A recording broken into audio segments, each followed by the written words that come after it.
part 2. This is related to the Capricorn full moon here that's on Thursday, June 24th at 3 degrees 28 minutes of Capricorn. And I just got done talking a lot about the Mars energies in relation to this and how it ties to Capricorn energy. And Capricorn has to do with initiation. Capricorn has to do with the mountain and climbing the mountain. It's the sea goat. And in that sense, you know, there's kind of like 1 foot in the water, 1 foot on land. But in esoteric astrology and philosophy, Capricorn has to do with the mountain goat and, you know, scaling the mountain. And that has to do with initiation. On a lower aspect with Capricorn, for some people, it will, you know, be bringing forth more awareness around materialism. So if you're very materialistic in your life, you know, hopefully it's bringing more awareness to that. You know, how you manage material, you know, your material resources. How you go about being practical in the world. And then on a higher esoteric level, Capricorn represents initiation and moving into higher realms of awareness, which is why it's associated with the mountain. You know, there's some aspects and stories about the mountain goat climbs the mountain very slowly, 1 step at a time, very, you know, very sure of itself. So, you know, there can be a little bit of Saturnian qualities like tightness or, you know, paranoia or kind of that self-consciousness about only going in the direction or taking steps which are absolutely necessary to, you know, the Capricornian's path or the person's path. But it's, you know, it's the purpose of making it all the way to the top, because when they make it to the top, it's a symbol of higher awareness. It's a symbol of a more expanded viewpoint to see far and wide. And so it's the story of, you know, getting to the mountaintop and looking down, and then one sees more clearly the suffering of humanity, and in its wisdom and its ability to see far and wide, it kind of makes the heartfelt choice to actually descend the mountain and to bring that wisdom back to humanity and to share it with humanity, so that humanity can grow out of its suffering, out of its hell, so to say, and bring light in that sense. So with this full moon and all this energy, you know, like I said, we have, right now we have Mars opposite Saturn, and that's what I talked about in part 1 of this report. And, you know, Mars is also square to Uranus right now at the time of this full moon. So, you know, that being said, it's taking, you know, it's kind of with Mars and Leo, it's like putting us in the spotlight as far as our Mars-like energy, and how you want to take who you are, which is the real, true, authentic you, and what you have to bring to the world, what you have to express. It's kind of like, you know, it sounds kind of cheesy and stereotypical, but like, you know, every flower is beautiful and unique in its own way. And that's sort of a metaphor for each and every one of us. Everybody is so unique in your own beautiful individual way. And you're going through a process of individuation to become your fullest, truest, and highest self, and to express it. And what's really important is that you are the only unique expression of yourself that will ever be in all of the entire whole fucking time of the universe. Like, your beautiful, unique self in all of time will never ever happen again. And that's why it is absolutely crucial and important that you bring your beautiful, unique self and the highest that you can attain of yourself forward to the world. Now, this is a very slow process when we look at it from the bigger picture, because we develop, this higher awareness over lifetimes and lifetimes of evolution and reincarnation and evolving. And so, that's where we don't want to get the lower aspects of the Leo energy, and that Mars and Leo energy is to, want to be in the spotlight now and like, look at me right now, because that energy needs to be complemented by patience, by humility and humbleness, and simply by love. And that's where the real true nature of the Leo Mars energy comes in. It's just, when you're grounded in love, and that's that connection to its sort of higher octave, which is Neptune, love, divinity, you're being your true self.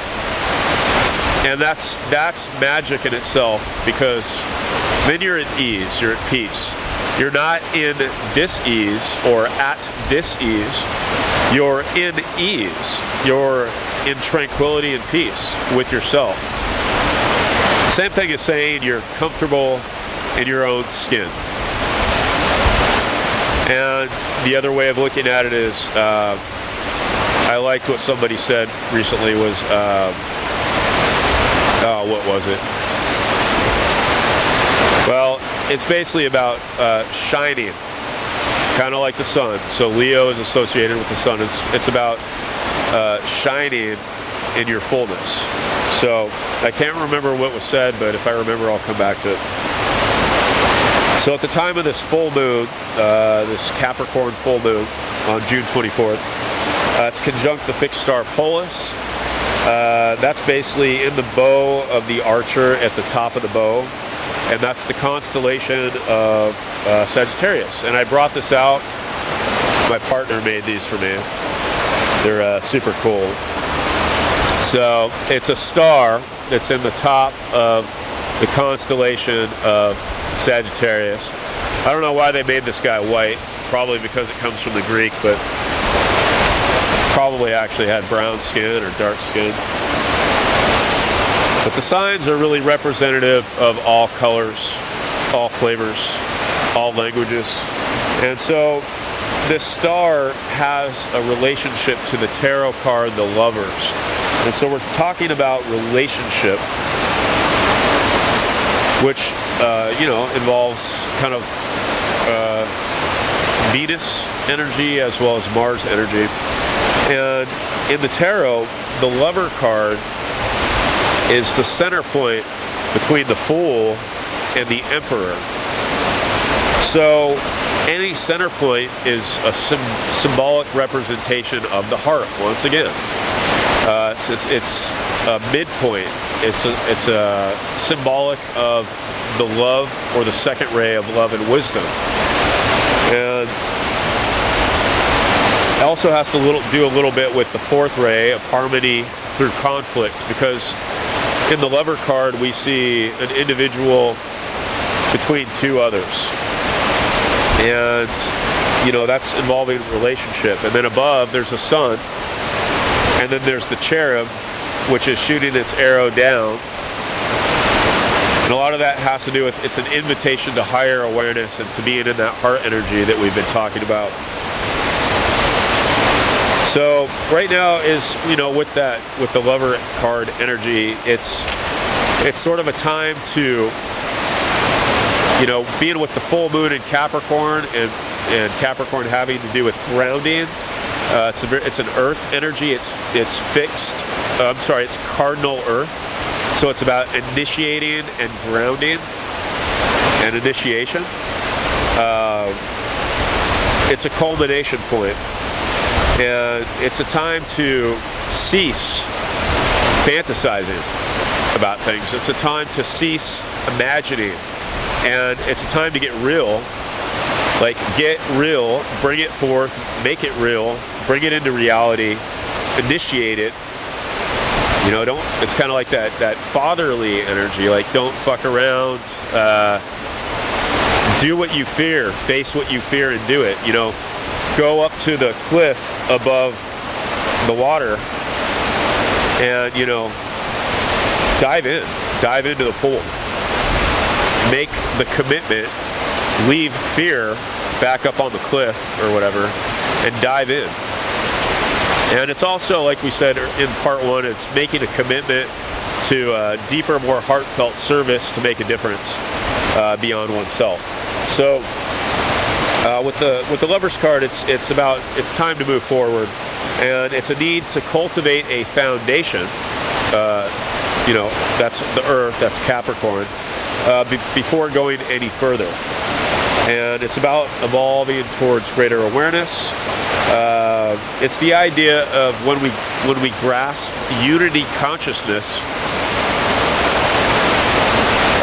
which exists at all times here with us now, wherever you're at right now, and your ability to actually tap into and align yourself with unity consciousness and kind of like ride on that wave or surf that wave. Whereas most of the time, most people spend themselves in a very limited perspective or point of view, which is basically just saying that most people spend most of their life within an unconscious state. And so, you know, this is an invitation to involve yourself with unity consciousness and to become more conscious. So it's the idea that conscious and the unconscious lose their boundaries when we're able to bring ourselves to a higher point.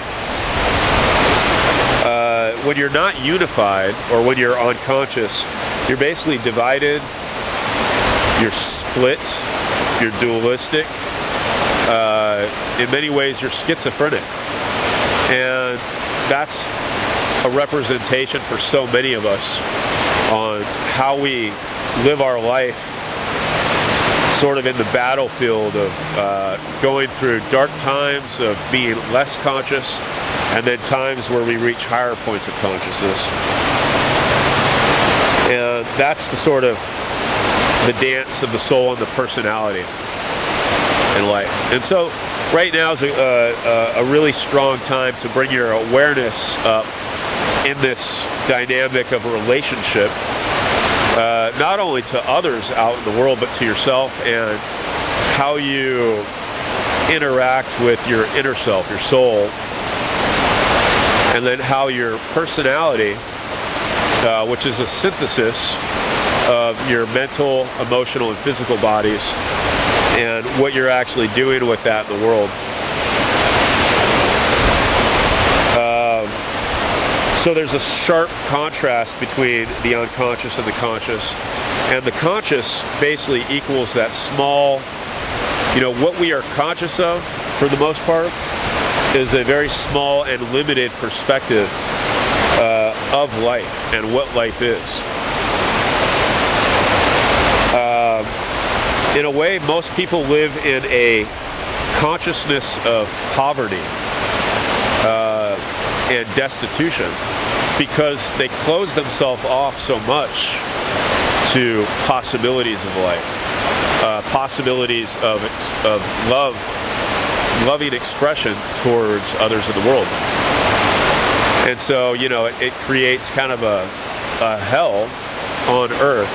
And so with this, you know, full moon in Capricorn, it's more of a time to shed some light into those hell realms, if you will, and sort of create your own ladder up to a higher place. Let's see here. So the lover is unaware of the sun, and well, you know, I'm going to skip a bunch of this stuff, but what it really comes down to is, you know, it comes back to that, like the North Node in Gemini and the solar eclipse we just had in Gemini. It's thesis, antithesis, and then synthesis, or synthesizing the two. And that's where that higher ruler of Venus comes in. You know, she's helping us right now, going through the last decan, or the last 10 degrees of the sign of Gemini before the nodes switch. And then this solar eclipse, you know, flipping the switch is basically like helping us jumpstart what we're doing with all this information and how we want to move forward. You know, it's taking all of this information from this side and what, you know, what this point of view says, and all of the information from this side and what this point of view says, and it's synthesizing it. It's sort of becoming the, you know, Venus acts as the arbitrator. In a way, Venus sort of represents the third eye. You know, it's that capability. It's like the mind's inner eye or vision to sort of direct or arbitrate the conflict and the struggle that we have inwardly between these multi-perspectives, and what we want to truly align with. So, you know, if we're always stuck between the inward, you know, duality and conflict, we're always just going to be sort of ping-ponging between those. We're never going to have a chance to sort of rise out of that. And so that's where Venus comes in to help, and that's where this solar eclipse came in to help. You know, it's time to let go. Let go of a lot of perspectives that you don't need anymore on either side, and then synthesize all the best stuff, and that creates that third person personality. And that's what's able to help us, you know, it's kind of our flashlight in the dark, if you will, enabling us to move forward in that very Capricornian-like way, you know, taking a very sure step at a time and very confidently, instead of, you know, being, you know, scared or unsure or insecure, you know. And when the Capricornian is in its full nature and moving confidently step by step, it in a way embraces insecurity, because it completely lets go and allows insecurity fully. You know, it's kind of that, you know, the strongest Capricorn is the one that can let go completely of control. So right now we're learning to let go of, sorry, I've got mosquitoes all around me. So I'm learning to hold my balance in the middle of the chaos of the mosquitoes. But it's learning to let go a little bit of control, and, you know, kind of letting spirit take the steering wheel, if you will. And that's kind of that's kind of a nice idea, is to just kind of like let life take us forward instead of thinking that we can control every little aspect of it. And don't get me wrong, we as magicians are able to, you know, co-create, that's kind of the word, and to project a bit of ourself into the motion of life. But we don't want to get too caught up in that. That's when we start going in the wrong direction. All right, I'm going to switch gears. So I want to talk about the Mayan 13-day period of Lizard, and I want to do it in context with all this other stuff we talked about in part 1 and just right now. So the 13-day period of the Lizard, that's a 13-day period within a 260-day cycle in the Mayan, one of the Mayan cycles or calendars. They had many calendars. This one, called the Zolkin, was their spiritual calendar. They had another calendar that was actually specifically dedicated to agriculture and taxes, and interestingly enough, that was a 365-day calendar, which is the one that we go by today. So, you know, everything about our calendar that we're going by today, currently, instituted by, Pope? The Pope, was it Pope Gregory? One of the popes back in the 16th, I don't know, a long time ago, 1600, something like that. But, yeah, so Gregorian calendar is basically centered around agriculture and taxes, and the calendar is basically the centerpiece of any civilization. And our entire world, that's basically saying that our entire world is centered around agriculture and taxes, or commercial and, government. So bringing the Mayan Tzolk'in stuff in is pretty amazing to me because, well, we won't go into, some of the deeper stuff about it, but basically it's based on something spiritual. And the 260-day calendar, got a lot of these mosquitoes out here, the 260-day calendar syncs up with the human gestation period. The time from inception to the birth of the child, which is roughly around 9 months. So there's some pretty interesting correlations. So we are about to start the Mayan 13-day period of Lizard tomorrow on June 21st. So that's a day after the summer solstice. So it really signals kind of a new energy, a new flavor. And so it goes from June 21st to July 3rd. And then on July 4th, we started a new 13-day period. So 13-day period of the Lizard can have to tie, we talked a little bit about Mars and devotional energy. So there's a little bit of that energy in the 13-day period of Lizard, devotion, and a little bit of, idealness. So it can also have a little bit of energy of intoxication. There's a lot of energy around sexuality, and the sexual energies, or kundalini energy, or life force, or chi. It's very primal. It balances out with kind of like an earth energy, kind of an earth wisdom. And then it sort of blossoms, the 13-day period of Lizard sort of blossoms with energies of death in a way. But it's sort of the death aspect of like the resurrection kind of aspect, or the, the transformation aspect of death, or the helping bring something back to life, or, nurturing. So it can have a lot to do with nurturing, kind of like, the death of whatever, the death of dead organisms, or, dead body, or debris that falls into the, the dirt or the soil, sort of acts as a nurturing aspect for bringing forth new life. So, yeah, this happens tomorrow, day after the summer solstice, and it has to do with elements of, let's just think about the Lizard. Elements of camouflage, kind of being behind the scenes. It's kind of a good time to be a little bit behind the scenes, even though the Mars right now is in Leo. I guess that sort of translates, like we said earlier, to we want to do the higher aspect of Leo. Not just wanting to be in the spotlight just to be in the spotlight.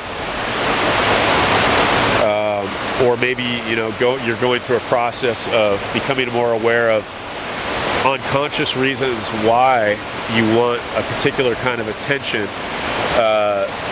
among friends or in relationships, or, maybe you're addicted to doing online stuff, Instagram, Facebook, whatever. So, it's a good time to bring that higher consciousness to it. Lizard has to do with primal energy.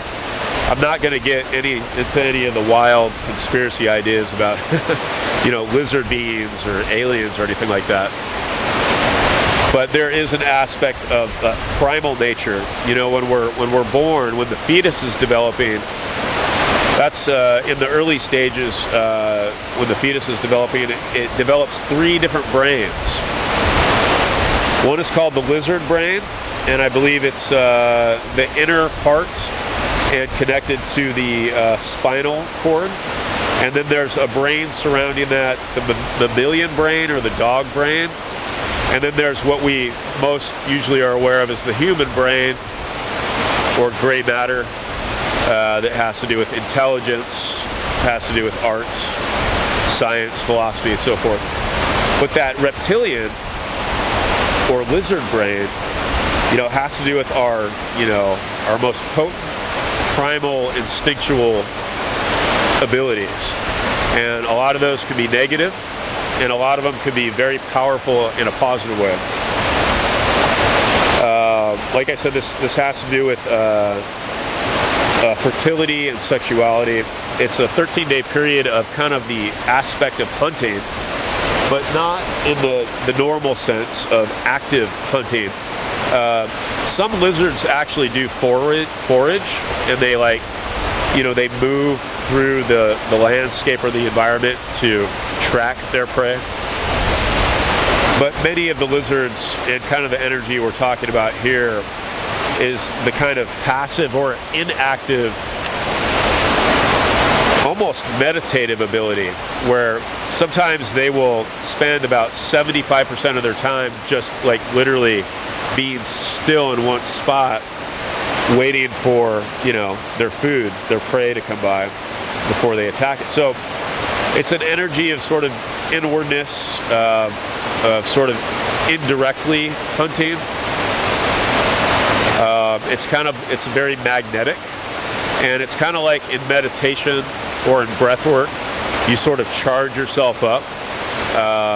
You can become more alkaline and less acidic. You can become more magnetic. And when you're able to become more magnetic, it's almost as if you can just draw life to you, or you can draw what you need to you, instead of having to desire or go out and get it. That's something I sort of skipped by earlier when I was talking about the desire stuff. But I talked about that enough. But basically, it's kind of that energy. And there's also trickster energy. It can be a time of reversals. It's kind of like the idea of the lizard perched on its branch high up. And if it falls, it's a time of optimistically picking yourself back up and climbing right back up to that branch and not giving up. So it can be a very, like I said, nurturing and optimistic time. So if you've been going through periods of doubt, it's time to become more conscious and work on that in your mind, mentally, and then sustain yourself emotionally, and basically pick yourself up from wherever you think you fell and get back up to where you were and keep going. It's that, it's that steady, fixed Mars in Leo, it's that flame, the eternal flame, keep burning and don't burn out. Keep yourself from burning out. It all starts up here. Where your mind is will help you direct everything else, how you go forward. And depending on where your mind is, you can completely change the perspective of any situation, even if it looks really horrible or dismal. It's all about how you approach that situation. So, use this time to, if you've been going through a hard time, to reverse that and climb back up to your high point, kind of like the lizard. And, move slowly, be patient, don't be hasty, keep that flame burning, like we said. And a lot of this period, the 13-day period of the lizard, can have to do with trickster, god or goddess energy. I think of Eris as a little bit of trickster goddess energy. I think of, Loki or Kokopelli, Hermes or Mercury themselves, because Mercury is androgynous. In a way, Mercury is both masculine and feminine. Is trickster energy. So, and that's especially prevalent with the Mercury retrograde going on right now, and that the solar eclipse in Gemini was conjunct to Mercury retrograde. So we're going to see a lot of Mercury energy. I thought it was fabulous timing. I'm not promoing Disney Plus or anything, but that they actually initiated putting out the Loki series during the Mercury retrograde. I think it was like right after the eclipse. And so it's going to actually be revealing a couple more episodes throughout the 13-day period of Lizard. And a lot of that, even a lot of that, that series has to do with the trickster god and energy. But interestingly enough, the story also has a lot to do with Saturn and Kronos and time. I associate the 13-day period of Lizard a little bit with the Prometheus energy, stealing fire from the gods, which is very Uranus. And what did we have at the aspect of this full moon? Saturn is square Uranus, so, it's the trickster in creative conflict with Kronos or time. So that's interesting. Another interesting aspect of the release of the Loki series. And then we have Mars opposite Saturn, and then we have Mars square to Uranus. So that a lot of that Mars energy ties in with this trickster energy. So I'd say over the 13-day period, like I said, it's from June 21st to July 3rd. Don't be in a rush to actively just put yourself out there or be, active in the normal sense. It's almost kind of like a mini Mars retrograde. We want to do some reflective, active inward work, if that makes sense. So the trickster energy holds the perspective that nothing should be treated as sacred simply because all things are sacred. So there's a little bit of a paradox within that. The trickster kind of comes with paradox, ambiguity, plurality, and anomalous energy. And all of these kind of scenarios come to the forefront during this time, especially with a lot of that Uranus energy going on. It's the idea that no borders, no cultures, no systems, no beliefs, no religions are sacrosanct to the influence and the ideas and the energy of the trickster. So everybody's going to get an equal dishing or portion of this trickster energy right now and over the next probably 2 weeks to a month. So what else do I want to say about this? I don't know where we're at time-wise, but the last time we were in the 13-day period of Lizard, Jupiter was sextile Neptune. And so that was triggering, that was back around October 12th. Of 2020. So that was triggering a lot of illusions and delusions and just massively inflating them and giving people the feeling of not knowing what direction is what information is what. And Jupiter will again sextile Neptune around October 18th when Jupiter stations at 22 degrees of Aquarius. During that time, that'll bring a little more clarity, groundedness, and sort of a more expansive view and perspective of all the stuff we've gone through over the last year and a half. This all connects to that trickster energy and illusions and delusions. So a good question is, what illusions are we getting played by? Are you getting played by? What higher spiritual truths are you being blinded to? By being like fixed, stubborn, or dogmatic. And so this 13-day period can also be a bit of a time of confusion. So, that brings in kind of that Neptunian energy. So where things are clouded and obscured, the esoteric philosophy states that when we engage in rapid judgment, the third eye is closed immediately. So, it's during this time, be reflective, be patient, move a little slower, in taking actions on particular things. I think I've talked about so much already, so I'm going to go ahead and end this part 2 report. Anyways, much love, Billy Kyle. Have a good one. Bye-bye.